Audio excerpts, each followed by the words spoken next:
This incident happened when I was 8 years old. I'm 13 now, and I have a twin brother. Let's call him Kyle for now. In second grade, Kyle had an eye injury that damaged one of his eyes for quite some time.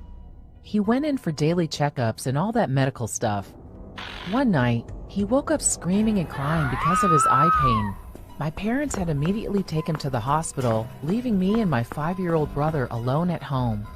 We both decided to watch some YouTube instead of sleeping, since my little brother can't sleep without my mom. We were both watching some videos, and then someone rang the doorbell. We both got up to answer the bell when I realized my parents had taken the key with them and the door was locked. So if it was my parents, they would have unlocked the door themselves and come in instead of ringing the doorbell. "Who's there?" I asked, and no one responded. I asked twice more, and still no response. I told my little brother to go back to his room, just in case, because he was already getting freaked out. I figured someone had been playing Ding Dong Ditch, but at midnight? I ask one more time, and the person answers.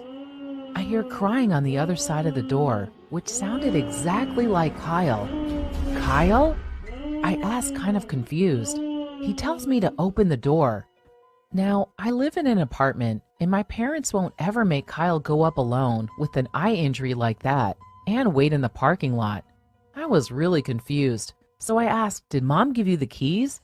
"Go back down there and get the keys. The door is locked." I hear him cry even louder and groan as he keeps repeating the same "open the door" line. So I try to soothe him and tell him to go back down. I tell him one last time to go get the keys, but this happened and I hear no response. So I call my dad on the phone and ask him to give Kyle the keys and help him out, and tell him sending Kyle alone was a bad idea. My dad is equally confused and tells me that they're still in the hospital and Kyle is with them. I start freaking out, and he tells me that it was probably the night guard, but it didn't make any sense. I don't go back to the door and wait till my parents come home. When they finally come home, I tell Kyle what happened, but he didn't have any idea what I was talking about. I still wonder, what would have happened if I had the keys that night and opened the door for the fake Kyle?